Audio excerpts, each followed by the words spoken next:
Thank you very much, Mr. Speaker. Good to see you up there. I have a few questions for the proponent of the bill, if you please, Mr. Speaker. Proceed, ma'am. Thank you very much.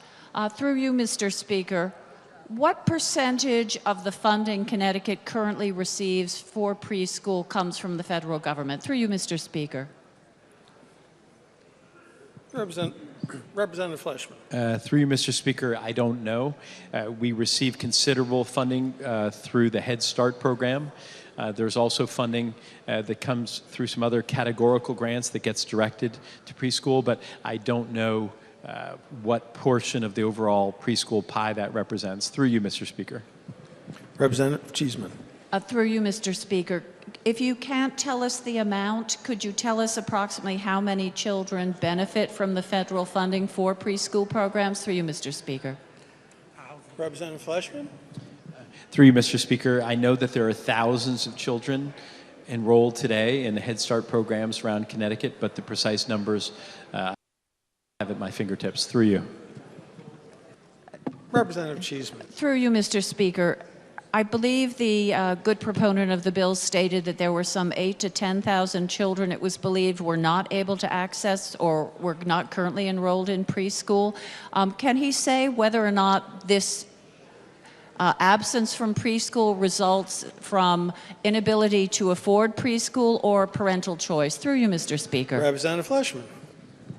Through you, Mr. Speaker, the last report that I read on this topic indicated that the vast preponderance of the children who my good colleague has just referenced are not in preschool because their families could not afford it. Through you. Representative Cheeseman.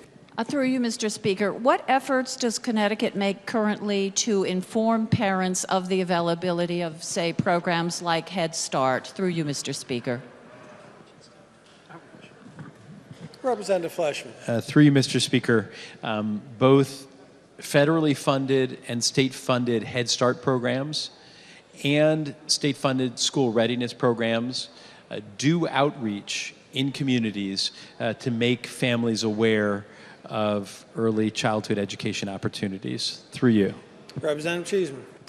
Thank you. I realize this is only a plan going forward, but does the good representative have any idea of how this plan would liaise with local schools to ensure that they were working with their local school districts in preparing these children for kindergarten? Through you, Mr. Speaker. Representative Fleshman. Through you, Mr. Speaker.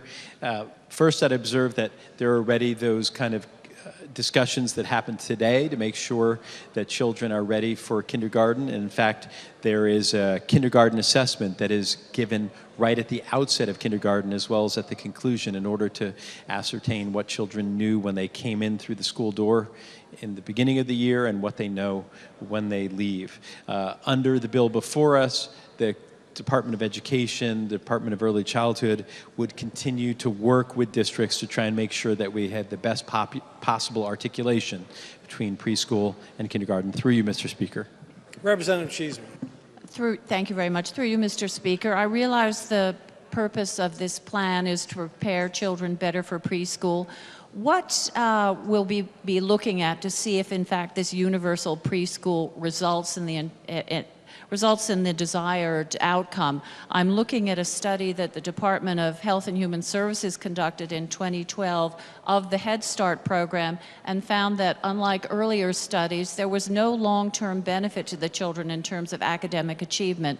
And I wonder what metrics we will be putting in place to determine whether or not we're achieving that desired outcome. Through you, Mr. Speaker. Representative Fleshman. Through you, Mr. Speaker, I would offer two responses to that good question. First, the state of Connecticut conducted its own regression discontinuity analysis just about a year ago in order to see are the school readiness programs that we have funded over the past 20 years having a real impact on the children who participate? And the answer from that study that involved data from thousands of children was a definitive yes.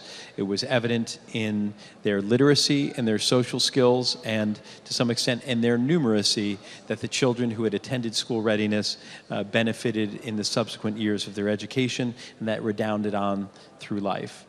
Second, with regard to the metrics to be used under this plan, that is the domain of expertise of our Commissioner of Education and Commissioner of Early Childhood.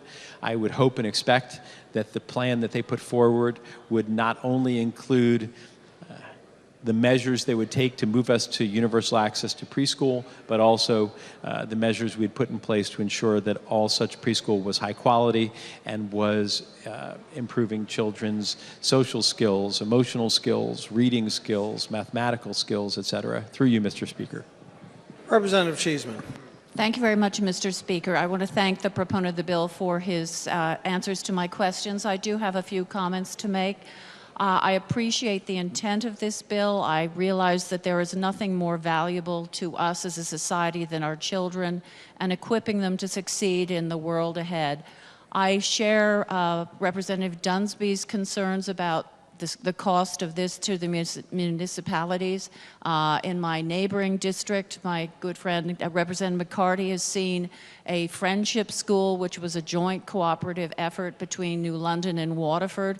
Her town of Waterford had to withdraw from this pre-K kindergarten program because of the increased cost and decreased in state-level funding. I also think we have to be very careful as we move forward not to make pre-K, the early years of childhood, over-institutionalized. The value of play cannot be overemphasized. I don't want to see bubble tests in 3rd and 4th grade. I realize the NAEYC, I'll get it right eventually, accreditation is very important, but Representative McLaughlin cited Scandinavian countries where formal schooling does not begin until age 7. So I bow to no one in my desire to make sure the children of Connecticut are properly equipped for a productive future, but I worry about the effect of this on the municipalities and if this is in fact the right way to go. Thank you very much, Mr. Speaker.